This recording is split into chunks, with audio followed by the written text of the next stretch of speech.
I don't think you are going to be happy with me, but let me start.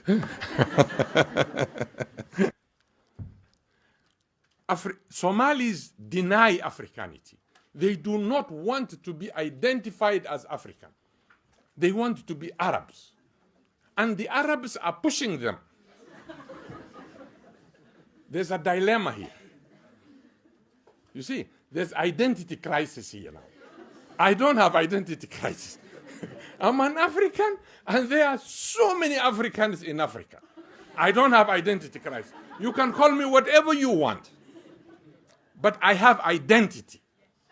You do not have identity now because the Arabs have refused you. They are telling you, ya Abid.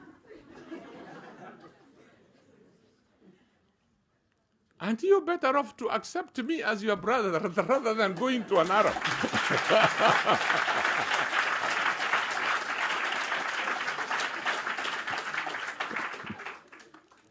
So, we called Somalis, in that article, Africanity by accident of geography. This group consists of those who happen to be in Africa without their wish to be there. Individuals who found themselves living in the continent by virtue of circumstances beyond their control. In other words, circumstantial Africans. Members of this group are not pleased to be identified with negritude or blackness, be it by value, ideology, culture, ethnicity, or any other quality except by the accident of being in Africa, of existing on the continent. So, the only time that a Somali nomad or a pastoralist, and I have nothing against nomads, the only time he or she will accept to be an African, or she or he may instantly turn around from Arab to Africa, is if she or he encounters discrimination of identity, denial from that group. And I have seen this in Egypt. I have seen it in Saudi Arabia, and I have seen it in Canada. I'm a Canadian by naturalization. You see? So in Canada, they come to complain. I was teaching at York University in Canada.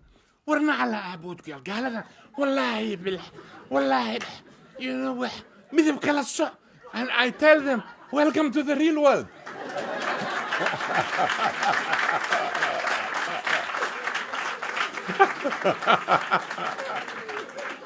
In Canada, I used to teach at York University.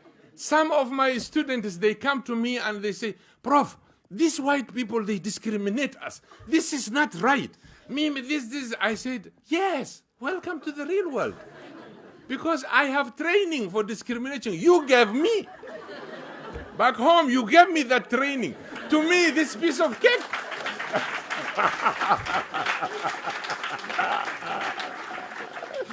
I never felt even single day in Canada that I was discriminated. Never.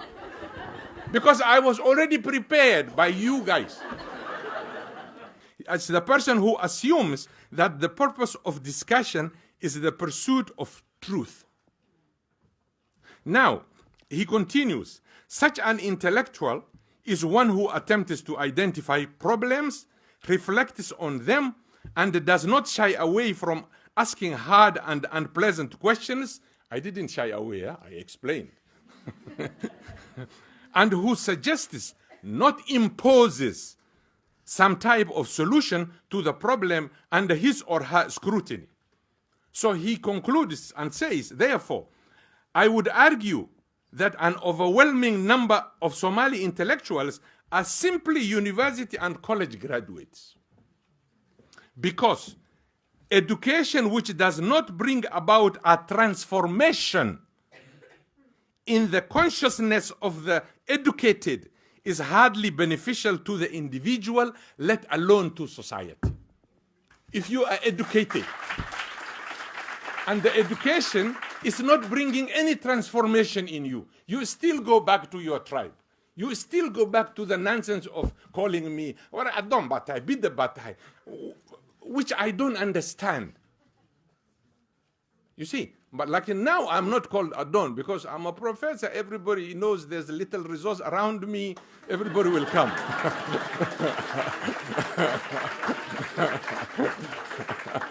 Now I'm removed from Adon to Adonhood.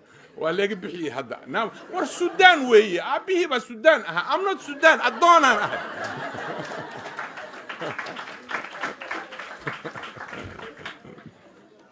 So, therefore, here I think the Chinese proverb I picked is very handy here, is useful. It says, to know and not to act is not to know. If you know something, you don't act on it, then you don't know it. So, I wish we had enough time.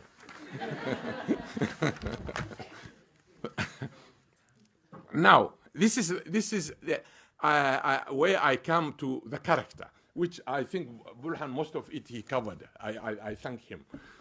It's the first time I met him, and I heard about him, and I read